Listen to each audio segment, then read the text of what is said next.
प्रिय आत्मन, नमस्कार। सप्रेम। पलटू दास जी का नाम पलटू दास कैसे पड़ा, इसमें एक शॉर्ट वीडियो है। पलटू दास जी अपने घर में जिस तरह से आए थे, जिस तरह के सांसारिक काम में लगे हुए थे, और जो अपने गुरु के संसर्ग में आए तो उनकी पूरी दिनचर्या पूरी तरह बदल गई।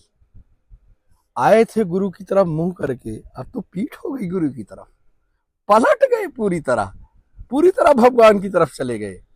पूरा दिन पूजा पाठ करना, उनके कामों में व्यस्त रहना, उनके बारे में सोचना, तो गुरु जी उनके मजाक मजाक में कि अरे तो पलटू है, तो पलट गया।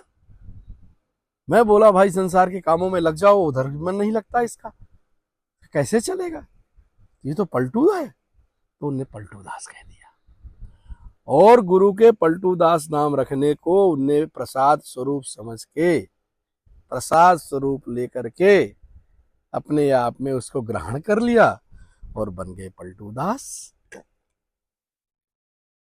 ये होता है गुरु का प्रसाद। गुरु के नाम के साथ अपनी आइडेंटिटी ही मिटा दिया कि मैं क्या था।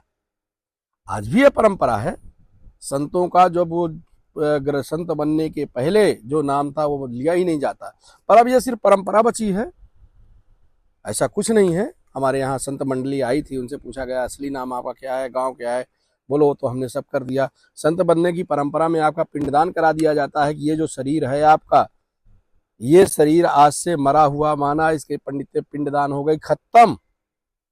अब ये नया जन्म हो रहा है जो इसको गुरु दे रहा है, ये नया शरीर दे रहा है गुरु, और इस नए शरीर से, इस नए नाम से, इस जन्म के इस नाम से, पुराने संस्कार से या पुराने शरीर से कोई मतलब नहीं है। तो अपने आप को नया शरीर, नया जन्म मानिए और गुरु में मिल जाइए। यह कहना बड़ा सरल है, होता किसी से नहीं है। नाम तो सब देते हैं अपने शिष्य को, पर कहाँ पलटू दास और कहाँ गोविंद दास। उनके संबंध, उनके प्रेम, उनका एकात्म। तो ये रही पलटू दास जी के पलटू दास बनने की कहानी। और बनिया थे, पता ही है, हर चीज को तौल के लेते थे।